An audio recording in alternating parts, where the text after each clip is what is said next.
Sa ibang balita, patuloy ang masusing pag-iimbestiga ng NBI sa naudlot na pambobomba sa NAIA Terminal 3. Samantala, sinagot ni Vice President Jejomar Binay ang ilang umano'y pag-uugnay sa kanya sa nasabing insidente. Narito ang ulat ni Noel Perfecto.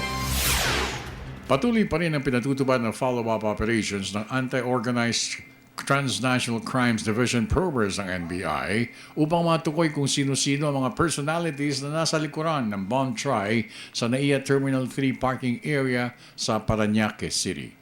Kasalukuyang nauna rito ang pahayag ni Director Virgilio Mendez na sila'y nakafocus sa pinatutupad na malalimang investigasyon at hindi sila umano magpapadala sa mga naglalabasang mga hinuha o haka-haka o sabi-sabi ng ilang mga grupo na nais lamang lituhin o iligaw ang mga investigador sa kanilang isinasagawang probe kaugnay pa rin ng grupong balak magsagawa ng kaguluhan sa Kamaynilaan.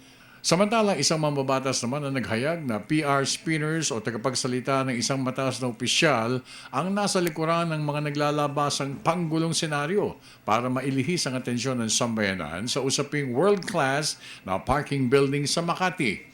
Tiwala ang senador na sa pakulo ng mga lagad ng isang opisyales ang nasa likuran ng mga nagsasagawa ng diversions upang mailigaw ang atensyon sa ocular inspection na ginawa ng Senate probers sa naturang gusali. This was meant to divert that inspection on Monday.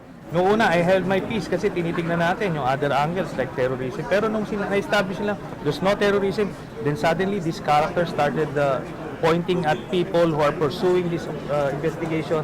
Aba, ay alam na natin kung sino yung gumawa ng script. Pero ito lang mga guarantee natin. Kung ano pa man yan, ma-assure natin si Vice President Binay na itutuloy-tuloy natin itong investigasyon. Kahit maglulupasay pa sila ng mga spokesmen niya, tuloy-tuloy po ito. Tuloy-tuloy ito. Tinawanan lamang ng pangalawang Pangulong Jejomar Binay ang mga akusasyon at pagbibintang ng mambabatas. Magtawa na lang tayo na magtawa. Maraming imposibleng nangyayari. Bakit kaya sir paulit-ulit na kayo po yung nililink niyan sa mga nangyayari? Talagang kasama yun doon sa the spirit of demolition. Sir, sinasabi niya para daw po ma-divert yung attention from the investigation daw Ang po. balita ko ngayong umaga, may kaduktong pa yata. Meron pa isang nagsasabi kasama rin daw ako. Totoo ba yun? Talaga nga. Nakakatawa na lang. Pag hindi ka tumawa dito, baka kung saan ka mapulot.